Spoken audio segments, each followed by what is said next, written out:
এই মাসটি হচ্ছে শিক্ষা গ্রহণের মাস। এই মাসটি ঈমানকে নবায়ন করে নেওয়ার মাস। এই মাসটি হচ্ছে জান্নাত নিশ্চিত করে নেওয়ার একটি মাস। সহিহুল বুখারীর হাদিসে এসেছে, রাসূল সাল্লাল্লাহু আলাইহি ওয়াসাল্লাম বলেন, জান্নাতের যে সমস্ত দরজা হবে সেগুলির মাঝে একটি দরজার নাম হচ্ছে রায়্যান। এই রায়্যান দরজা দিয়ে কারা জান্নাতে প্রবেশ করবে? যারা পৃথিবীতে থাকা অবস্থায় সবচেয়ে বড় বড় আলেম ছিলেন, তারাই শুধু এই দরজা দিয়ে প্রবেশ করতে পারবে, তাই না? না, এই কথা বলেননি। তবে যারা পৃথিবীতে সবচেয়ে বড় সম্পদশালী শিল্পপতি ছিলেন, তারা এই দরজা দিয়ে প্রবেশ করতে পারবেন, তাও বলা হয়নি। যারা পৃথিবীতে সবচেয়ে বেশি অত্যন্ত গুরুত্ব দিয়ে সুন্দর পদ্ধতিতে সালাত আদায় করেছেন, তারা এই দরজা দিয়ে প্রবেশ করতে পারবে, তাদের জন্য এই দরজা নয়। যারা অনেক টাকা পয়সা খরচ করে বাইতুল্লাহ গিয়ে হজ উমরা পালন করেছেন, তাদের জন্যও নয়। এই দরজা শুধু উন্মুক্ত হবে তাদের জন্য যারা আল্লাহ সুবহানাহু ওয়া তাআলার সন্তুষ্টি অর্জনে সিয়াম পালন করেছেন, রোজা রেখেছেন। এই ইবাদত যারা সঠিকভাবে পালন করেছেন, শুধুমাত্র তাদের জন্যই এই দরজা উন্মুক্ত করা হবে। তাদের প্রবেশ সম্পন্ন হয়ে গেলে এই দরজা ক্লোজ করে দেওয়া হবে, বন্ধ করে দেওয়া হবে, আর এই দরজা দিয়ে কারো প্রবেশ করার সুযোগ থাকবে না। তাহলে আজকে আমরা সেই ইবাদতই পালন করছি, সিয়াম। অতএব বোঝা যায় এই সিয়াম পালনের মাধ্যমে আমরা জান্নাতের সেই দরজা দিয়ে প্রবেশ করা, জান্নাতে যাওয়া, এটা যেন আমরা নিশ্চিত করে নিতে পারি। এই মাসে এমন একটি হলো মাস, এই রমাদান মাস। আল্লাহ আমাদের সকলকে সেই জান্নাত নিশ্চিত করে নেওয়ার মতোই যেন এই রমাদানে আমরা আমাদের ইবাদত করতে পারি। আল্লাহ আমাদের সে তৌফিক দান করুন।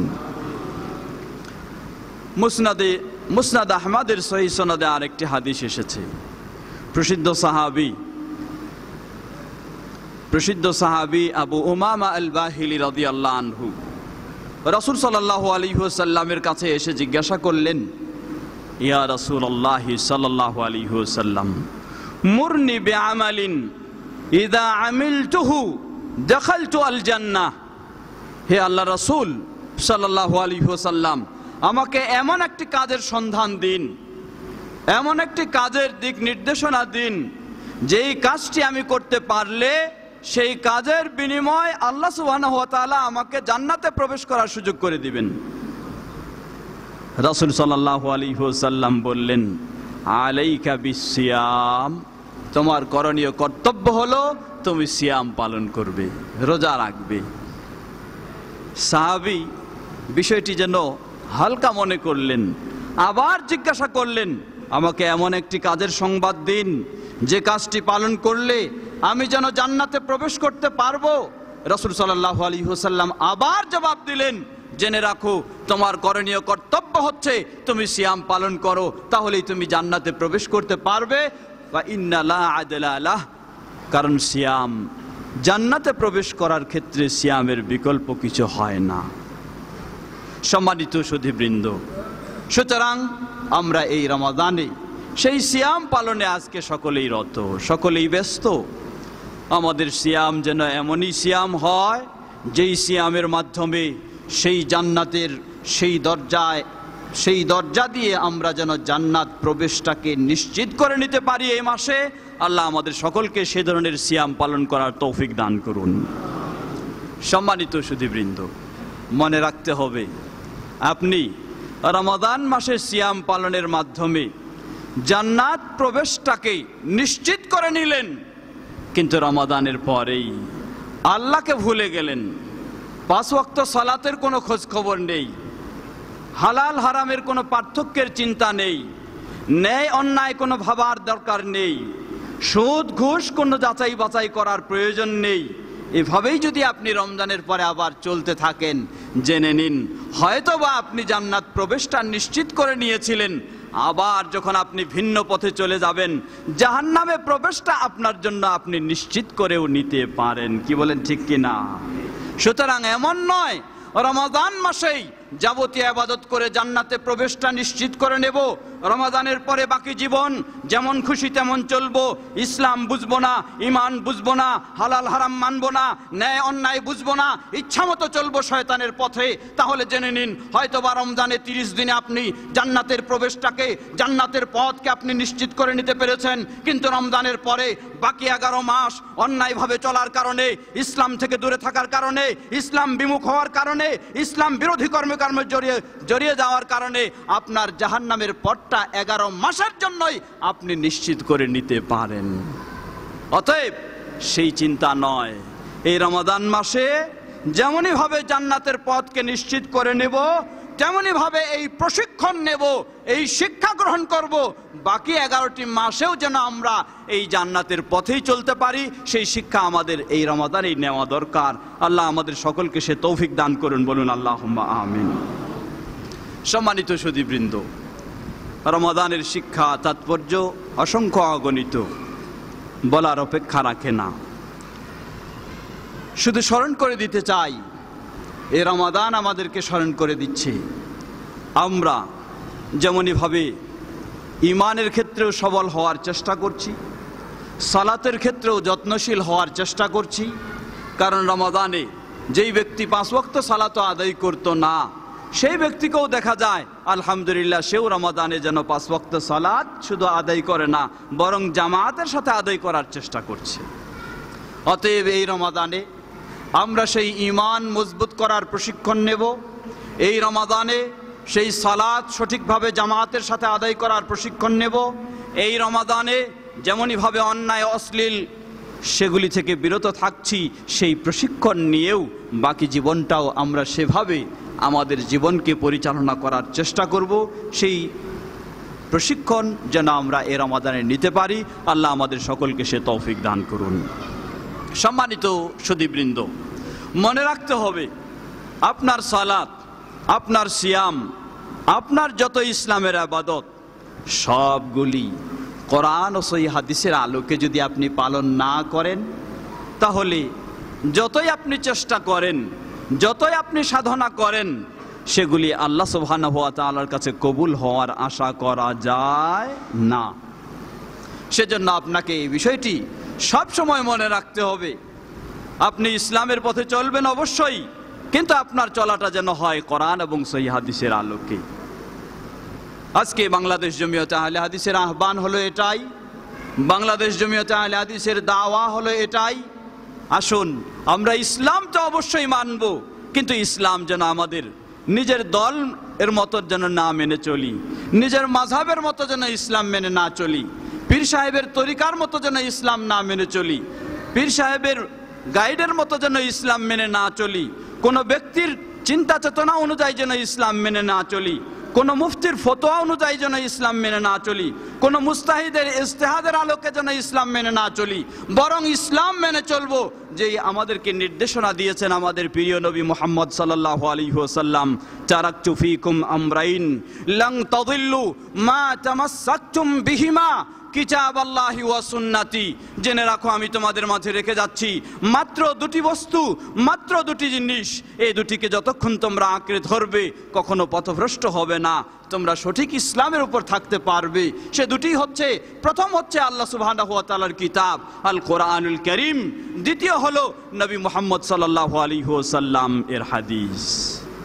আজকে যারা আল্লাহর কোরআন মানেই হলো আল্লাহর হাদিস, আল্লাহর কোরআন মানে কার হাদিস? যারা বলেন আল্লাহর কোরআন মানে কার হাদিস? আল্লাহর হাদিস। আল্লাহ সুবহানাহু ওয়া তাআলা কোরআনুল কারীমে অসংখ্য আয়াতে বিষয়টিকে নিশ্চিত করেছেন। সূরা জুমার 23 নম্বর আয়াতে আল্লাহ স্পষ্ট করলেন, আল্লাহু নাজ্জালা আহসানাল হাদিস, আল্লাহ সুবহানাহু ওয়া তাআলা সর্বোত্তম হাদিস নাজিল করেছেন। সেই হাদিসের নাম কি? যারা বলেন কি নাম? তাহলে আল্লাহর হাদিস কোনটা? আল কোরআনুল কারীম হলো আল্লাহ সুবহানাহু ওয়া তাআলার সরাসরি হাদিস। অতঃপর নবী মুহাম্মদ সাল্লাল্লাহু আলাইহি ওয়াসাল্লামের হাদিস তা তো আমাদের জানাই রয়েছে, সবাই গোটা বিশ্বের মুসলিম এক বাক্যে জানে।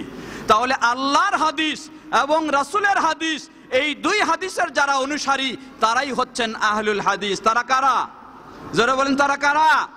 তারাই হচ্ছেন আহলুল হাদিস, যারা আল্লাহর হাদিস এবং তার রাসূলের হাদিস মেনে চলেন তারাই হচ্ছেন আহলুল হাদিস। সুতরাং আমরা যেন সত্যিকারী ভাবে শুধু জন্মগত সূত্রে নয়, বাস্তবে যেন আমরা সত্যি আহলুল হাদিস হতে পারি। আল্লাহ আমাদেরকে রমাদানুল মুবারকে এই প্রশিক্ষণ নেওয়ার, এই ঈমান গঠন করার তৌফিক দান করুন, বলুন আল্লাহুম্মা আমিন। বাংলাদেশ জমিয়তে আহলে হাদিস এই আহ্বানেই জানাচ্ছে, আপনি যেই ভাষারই মুসলিম হন, যেই ভূখণ্ডের এই মুসলিম হন, যেই গোত্রের আর যেই বর্ণের আর যেই স্তরেই হন না কেন, আপনার জীবনে ইসলাম মেনে চলতে হবে আপনাকে কোরআন এবং সহিহ হাদিসের আলোকে। তাহলেই আপনি সত্যি মুসলিম হতে পারবেন, আল্লাহর কাছে সফল হতে পারবেন। আমরা যেন সে পথেই চলতে পারি, সে আহ্বানেই বাংলাদেশ জমিয়তে আহলে হাদিসের। সম্মানিত সুধীবৃন্দ, কথা অনেক, বিশেষ করে কয়েকটি বিষয় আমাকে ইঙ্গিত করা হয়েছে, সেগুলি একটু স্মরণ করে দেওয়ার জন্য। প্রথমে আমি একটু স্মরণ করে দেব, আমরা আগেই বললাম যে আহলুল হাদিস মানেই হলো কোরআন এবং সহিহ হাদিসের যারা অনুসারী। সুতরাং বাংলাদেশে শুধু নয়, বরং বাংলাদেশ হওয়ার আরো বহু আগে থেকে বিশেষ করে বাংলা ভাষাভাষী মুসলিমদের জন্য কোরআন ও সহিহ হাদিসের আলোকে ইসলাম মেনে চলার জন্যই যে সংগঠন প্রতিষ্ঠিত হয়েছিল সেটি হচ্ছে জমিয়তে আহলুল হাদিস, নিখিল বঙ্গ জমিয়তে আহলে হাদিস। অতঃপর জমিয়তে আহলে হাদিস বাংলাদেশ যখন হলো, সেই বাংলাদেশে বাংলাদেশ জমিয়তে আহলে হাদিস। অতএব আহলুল হাদিসদের একটি মাত্র মূল সংগঠন, সেটি হচ্ছে বাংলাদেশ জমিয়তে আহলে হাদিস। সেই বাংলাদেশ জমিয়তে আহলে হাদিসের আহ্বানে আমরা যেন সকলে যে যে স্তরেই থাকি না কেন, কোরআন ও সহিহ সুন্নাহর আলোকে সঠিকভাবে ইসলাম নিজেরা মেনে চলতে পারি, অন্যদেরকেও সেই ইসলামের দিকে আহ্বান জানাতে পারি। আল্লাহ আমাদের সকলকে সে তৌফিক দান করুন, বলুন আল্লাহুম্মা আমিন। সম্মানিত সুধীবৃন্দ, বহু জায়গায় কি ব্যাপার, মাইকের ডিস্টার্ব কেন এত? এই ক্লিপটা দেন, এটাই ভালো আছে। এতে কি লাইন আছে? এটা খোলা আছে।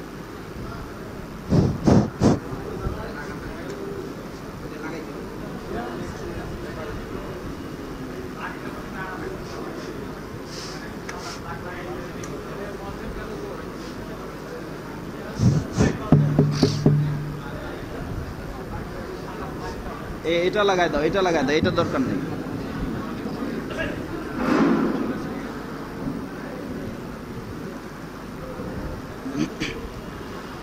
সম্মানিত সুধীবৃন্দ, সুতরাং যে বিষয়টি আজকে আপনাদের সামনে অতি স্বল্প সময়ের মাঝে তুলে ধরতে চাই তা হচ্ছে, আজকে দেখুন, এটি একটি আমাদের জন্য সুসংবাদ। শুধু বাংলাদেশে নয়, বরং গোটা বিশ্বব্যাপী। সেই ইউরোপ আমেরিকার কথা আপনি একটু স্মরণ করে দেখুন। ইউরোপ আমেরিকায় আজকে যারা নতুন ইসলাম গ্রহণ করছেন, তারা কোনো তরিকা অনুযায়ী নয়, কোনো পীরের মুরিদ হিসাবে নয়, কোনো মাযহাবের অনুসারী হিসাবে নয়, তারা সরাসরি কোরআন এবং সুন্নাহর আলোকে, কোরআন ও সহিহ হাদিসের আলোকে ইসলামকে জানার মাধ্যমে তারা ইসলামের প্রতি আকৃষ্ট হয়ে তারা ইসলাম গ্রহণ করছেন। কোনো মাযহাবের আলোকে নয়, কোনো তরিকার আলোকে নয়, সরাসরি কোরআন ও সহিহ হাদিসের আলোকে, আহলুল হাদিস বা সালাফিদের আকীদা ও ভাবধারার আলোকে। বলুন আলহামদুলিল্লাহ। এটা হচ্ছে সেই আন্তর্জাতিক বিশ্বের কথা। বাংলাদেশের কথা আপনি স্মরণ করুন, বাংলাদেশেও একইভাবে পাবেন। আজকে সেই গুলশান, বনানী ইত্যাদি অভিজাত এলাকাগুলিতেও আপনি খোঁজ নিয়ে দেখুন, সেখানেও দেখবেন যাদের যে সমস্ত পরিবেশে, যেই সমাজে, যেই পরিবারে ইসলামের তেমন নামগন্ধ খুঁজে পাওয়া যায় না, আলহামদুলিল্লাহ সেই পরিবারগুলিতে ওই নতুন নতুন প্রজন্ম যারা আজকে সেই ইন্টারনেটের মাধ্যমে হোক বা বিভিন্নভাবে তারা ইসলাম জানার সুযোগ লাভ করছে, প্রচলিত রসম রেওয়াজকে বর্জন করে, বাপদাদার সুন্নতকে বর্জন করে সরাসরি তারা কোরআন ও সহিহ হাদিসের আলোকে ইসলাম জেনে তারাও আজকে মানার সুযোগ লাভ করছে এবং এই পথে দ্রুত তারা অগ্রসর হচ্ছে। বলুন আলহামদুলিল্লাহ। কিন্তু এই সুসংবাদের সাথে আরেকটি দুঃসংবাদও রয়েছে। সেই দুঃসংবাদ হলো, যেমনইভাবে আজকে একজন মুসলিম সেই তথাকথিত প্রচলিত পুরানা রীতি, সেই পীর মুরিদি বন্ধ করে কোরআন ও সহিহ হাদিসের আলোকে আহলুল হাদিসদের চিন্তাধারা ইসলামকে গ্রহণ করার চেষ্টা করে, যেমনইভাবে একজন মুসলিম ওই সেই মাযহাবী রসম রেওয়াজ বর্জন করে কোরআন ও সহিহ হাদিসের আলোকে ইসলাম মানার চেষ্টা করছে, যার ফলে সেই মাযহাবী ভাইদের, ওই পীর মুরিদি ভাইদের, তাদের মাথা কিন্তু গরম হয়ে গেছে। কি বলেন, ঠিক কি না? বিশেষ করে পিস টিভি বাংলা, এটা তো নাম তারা সহ্যই করতে পারছেন না। তাই তারাও চেষ্টা করছেন যতভাবে বাধা দেওয়া যায়, কোরআন ও সহিহ হাদিসের আলোকে যেন ইসলাম মানার সুযোগ না পায়, ওই সেই পীর মুরিদি প্রথা অনুযায়ী অথবা সেই মাযহাব ও তরিকার চিন্তা অনুযায়ী শুধু ইসলাম মানবে, সেই কোরআন ও সহিহ হাদিসের আলোকে নয়। এজন্য তারা সর্বাত্মক সকল প্রকার বাধা দেওয়ার তারা সব সময় সচেষ্ট হয়ে রয়েছে। সেই ফেসবুক খুলে দেখুন, ইউটিউব খুলে দেখুন, আমাদের বিরুদ্ধে কত রকমের বক্তব্য তৈরি হয়েছে, কত রকমের ভিডিও তৈরি হয়েছে, যেন মানুষেরা আমাদের কথা না শুনে, আমাদের প্রতি যেন মানুষেরা আন্তরিক না হয়, আমাদের প্রতি যেন আস্থাশীল না হয়, সেজন্য কত মিথ্যা ডাহা অপপ্রচার করে তথাকথিত সেই তরিকাপন্থী ও মাযহাবপন্থীরা এই সমস্ত আজকে প্রচার চালাচ্ছে। এবং এই সহিহ হাদিসের দিকে, কোরআন ও সহিহ হাদিসের আলোকে সহিহ আকীদার দিকে, সঠিক ইসলামের দিকে আসার ক্ষেত্রে তারা শক্ত বড় ধরনের বাধা দেওয়ার চেষ্টা করছে। তাহলে এই প্রেক্ষাপটে আমাদের করণীয় কি? এই প্রেক্ষাপটে আমাদের করণীয় মনে হয় এটাই যে বিভিন্ন মাসআলাকে কেন্দ্র করে, বিভিন্ন বিষয়কে কেন্দ্র করে আমরা আরো দলাদলি হব, একাধিক দলে বিভক্ত হয়ে যাব, তাহলে আমরা সক্রিয় ও শক্তিশালী হতে পারবো, তাই না?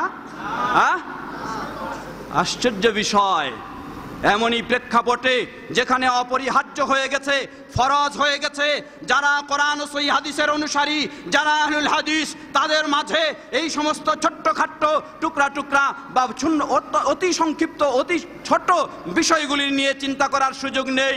বরং আহলুল হাদিসদেরকে আজকে সেই সমস্ত বিষয়গুলি ভুলে গিয়ে পরস্পরে কোরআন ও সহিহ হাদিসের এই সঠিক প্রচার, এই সুযোগে যেন আরো গোটা বাংলাদেশ নয় বরং গোটা বিশ্বে ছড়িয়ে দেওয়া যায়, গোটা বিশ্বের মানুষদেরকে সেই আলোকেই যেন ইসলামের দিকে আহ্বান জানানো যায়। এই জন্য প্রতিটি আহলুল হাদিসদের জন্য ফরজ হলো কোনো দলাদলির সুযোগ নেই, কোনো বিভক্ত হওয়ার সুযোগ নেই, বরং শত সমস্যা থাকলেও তাদেরকে এক হয়ে, এক আকীদায়, এক চিন্তায়, এক আদর্শে তাদেরকে কাজ করে যেতে হবে। কি বলেন, ঠিক কিনা?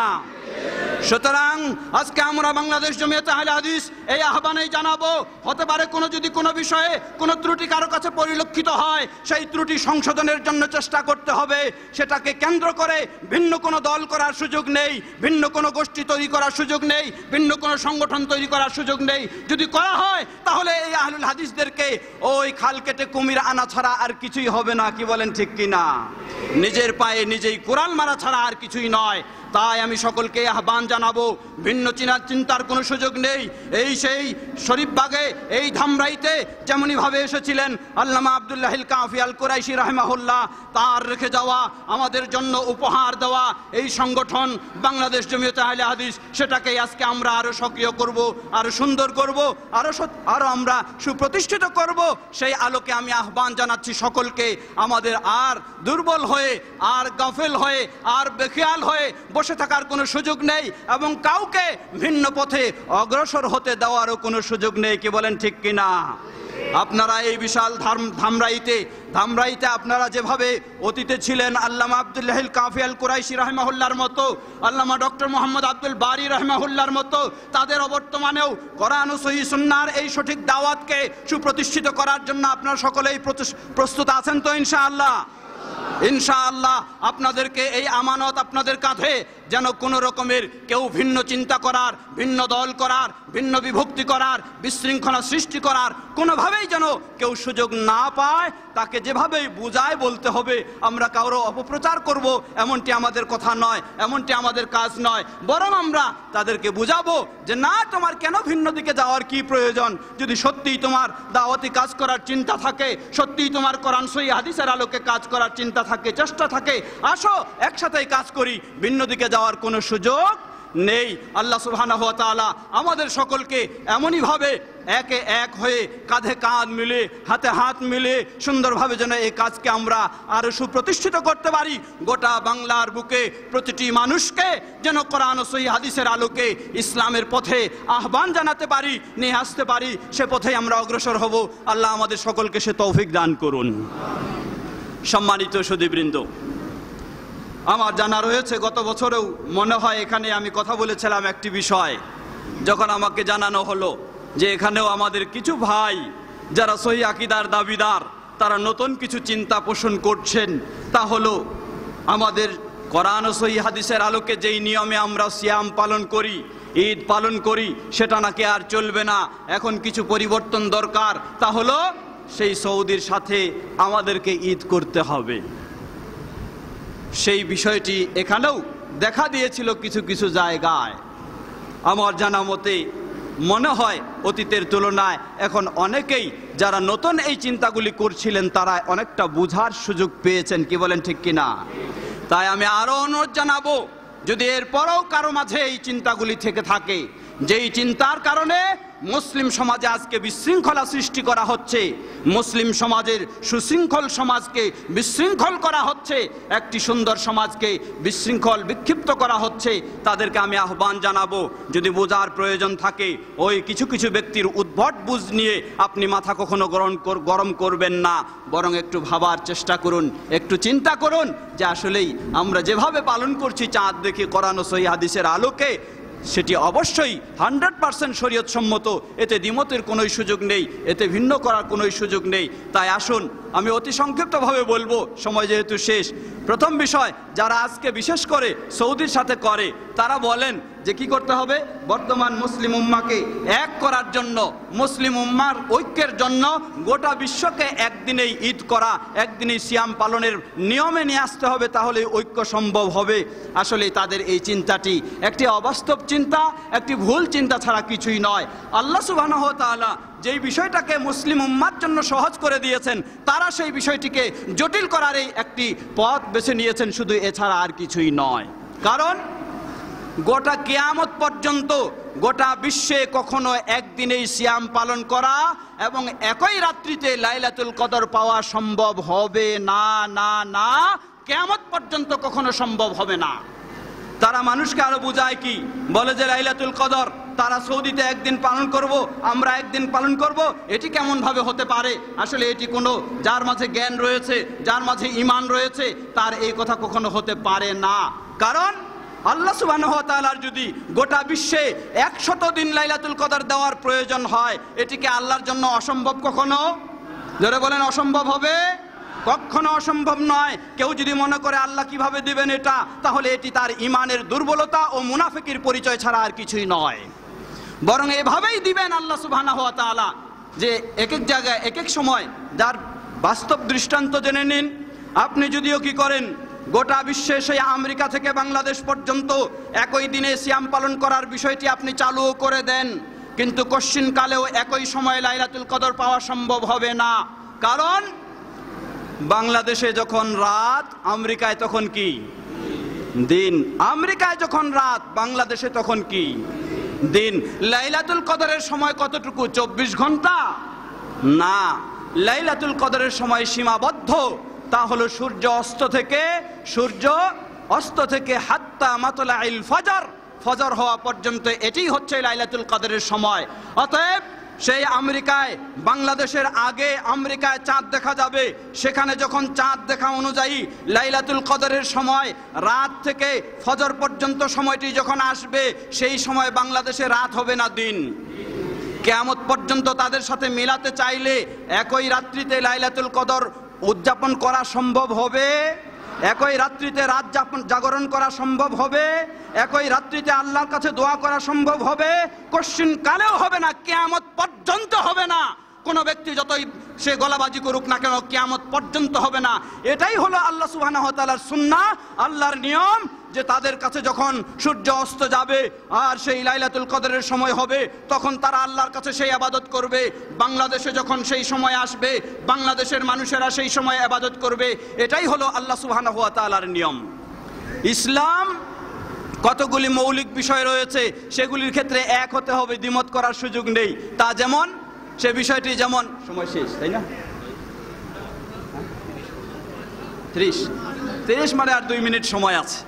অতএব প্রিয় ভাইরা আমার, আমি বিশেষ করে যেটি বলবো, যারা আজকে সারা বিশ্বে এক করার দাবিতে সৌদি আরবের সাথে রোজা রাখতে চায় এবং ঈদ পালন করতে চায়, এটি তাদের বড় ধরনের একটি ভ্রষ্টতা ছাড়া আর কিছুই নয়। কারণ কোরআন এবং সুন্নাহর আলোকে কোনো মুসলিমকে সৌদি আরবের সাথে রমাদানের ঈদ পালন করতে হবে বা সিয়াম পালন করতে হবে, এমন ইসলামের কখনো নির্দেশ পৃথিবীর কোথাও নেই। যার কারণে বাংলাদেশে অবস্থিত সৌদি নাগরিক যারা পাকিস্তানে অবস্থিত সৌদি নাগরিক যারা, তাদেরকে সেই সৌদি আরবের ফতোয়া বোর্ড এবং সৌদি আরবের বিশ্বশ্রেষ্ঠ আলেম আল্লামা ইবনু বাজ রাহিমাহুল্লাহ, ইবনু ওসাইমিন রাহিমাহুল্লাহ, তারা সকলেই এক বাক্যে বলেছেন, বাংলাদেশে যারা সৌদি নাগরিক রয়েছে তোমাদের জন্য ওয়াজিব বাংলাদেশের মুসলমানদের সাথে ঈদ পালন করা, সৌদি তো দূরের কথা। আশ্চর্য দেখুন, সৌদি নাগরিক যারা বাংলাদেশে রয়েছে তাদের জন্য ওয়াজিব হিসাবে সৌদি আরবের বিজ্ঞ ওলামায়ে কেরাম ফতোয়া দিলেন, আর বাংলাদেশি আপনি হয়ে সৌদির সাথে করবেন কোন আলোকে? না আপনার কাছে কোরআন সুন্নাহর দলিল, না আপনার কাছে বিজ্ঞ আলেমদের ফতোয়া, কোনোটি আপনার কাছে নেই। সুতরাং অনুরোধ জানাবো, যার আরো জানার, যার আরো বুঝার, যার আরো শিখার প্রয়োজন রয়েছে, ব্যক্তিগত হলে প্রয়োজনে জিজ্ঞাসা করবেন। বিশেষ করে আল দিন আল ইসলামে এই বিষয়ে দীর্ঘ 5 ঘন্টার লেকচার রয়েছে, সেখানেও জেনে নেওয়ার চেষ্টা করবেন। প্রিয় ভাইরা আমার, কথা দীর্ঘ করার সুযোগ নেই। আর দুই একটি বিষয় ছিল, সেই দুটি গুরুত্বপূর্ণ প্রশ্ন এসেছিল, সেগুলির জবাব আমি মাগরিবের সালাতের পরেই, সালাম ফেরানোর পরেই সংক্ষিপ্তভাবে দেব ইনশাআল্লাহ। এখন আর দীর্ঘ করছি না, এখানে আমি আমার বক্তব্য শেষ করছি। পরিশেষে আবার সকলকে আহ্বান জানাবো, ভিন্ন চিন্তা নয়, ভিন্ন মত নয়, ভিন্ন পথ নয়, আমরা যেন সকলে একই পথে কোরআন সহিহ হাদিসের আলোকে চলতে পারি। আল্লাহ আমাদের সকলকে সেভাবে চলার তৌফিক দান করুন। আমিন। ওয়া আখিরু দাওয়ানা আলহামদুলিল্লাহি রাব্বিল আলামিন।